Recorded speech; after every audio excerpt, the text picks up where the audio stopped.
राम राम मंडळी, आज आम्ही बनवणार आहोत कॅपेचिनो, गरमागरम कॉफी।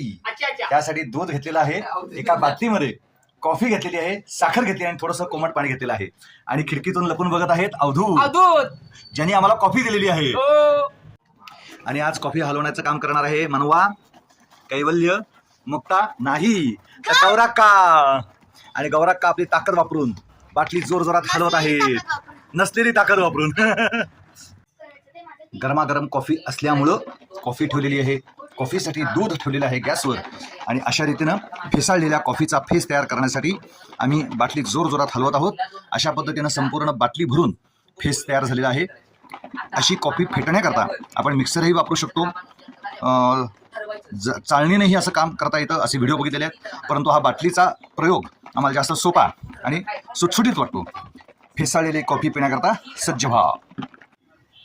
आपल्याला आवडत असेल तर कपामध्ये असा आपण चॉकलेटचा सॉस किंवा चॉकलेट सिरप लावू शकता। इथं दूध उकळून तयार आहे आणि आपला कॉफीचा अखंड बाटली भरून फेस तयार आहे।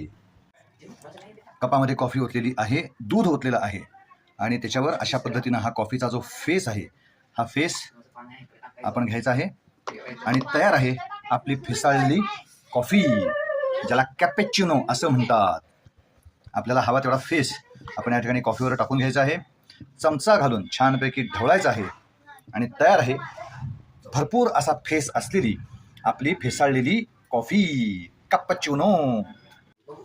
तुम्हाला आवडत असेल तर वरून नुसती अशी कॉफी पूड तुम्ही पसरू शकता, त्याने खूप चांगली चव येते, दिसायलाही छान दिसतं आणि तयार आहे आपली कॅपेचिनो।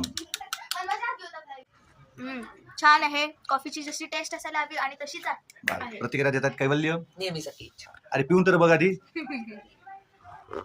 पिऊन बघायची गरजच नाही एवढी छानपैकी मिशा आलेल्या आहेत। आणि आता प्रतिक्रिया देत आहेत मनवा राणी, मिशा दाखवा सारखी तर मग मिशा दाखवू की मिशा पुसले भरपूर पी, मग मिशा येतील छान। एक हात आता प्रतिक्रिया देणार आहेत गौराक्का। मस्त आहे, मस्त आहे।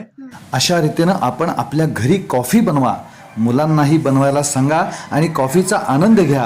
गरमागरम कॉफी, गरमागरम हा हा हा कॉफी।